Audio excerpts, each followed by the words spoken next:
To properly pronounce the L sound, do not move your lower lip. To properly pronounce the L sound, do not move your lower lip. Japanese students studying English often have trouble pronouncing the L sound because in Japanese you don't have an L sound. The closest you have is la, li, lu, le, lo. But la, li, lu, le, lo is somewhat of a mixture of an R and an L. So whenever you try to say an L, it sounds a little bit like an R, and when you try to say an R, it sounds a little bit like an L. However, there is a specific way to pronounce the L sound in English. For example, what you're going to do is not move your lower lip.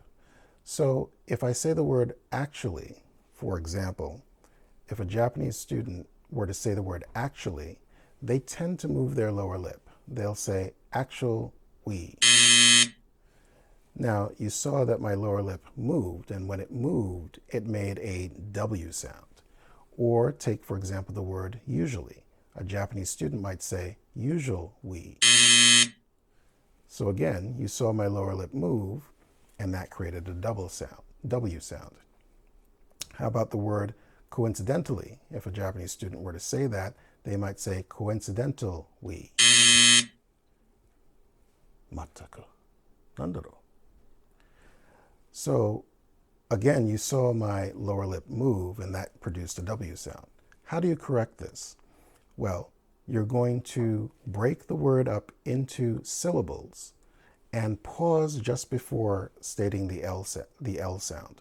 For example, with the word actually, you'll say actual, pause, big smile, and then only move your tongue, lee. Actual, pause, smile, lee. Same thing with the word usually. Usual, pause, big smile, lee.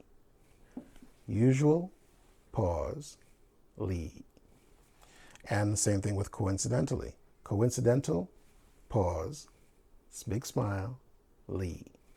So the reason why you smile is to make sure that your lower lip doesn't move, that it remains frozen. And smiling really big is the best way to do that.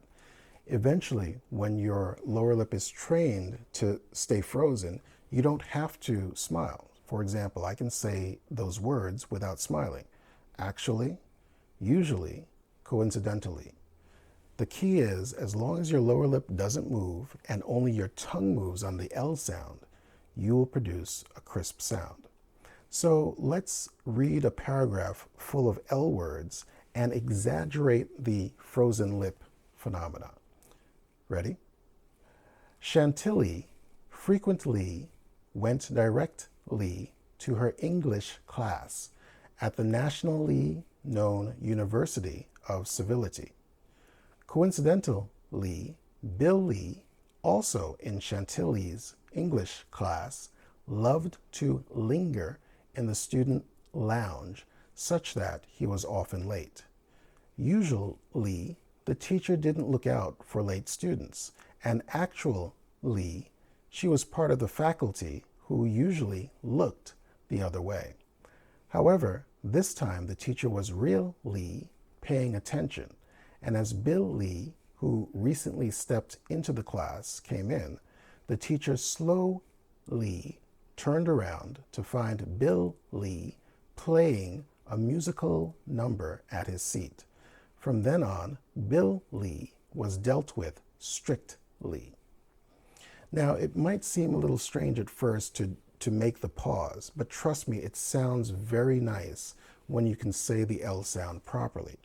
Eventually, when your lip is trained, you won't have to pause and you can say the L sound without moving your lower lip.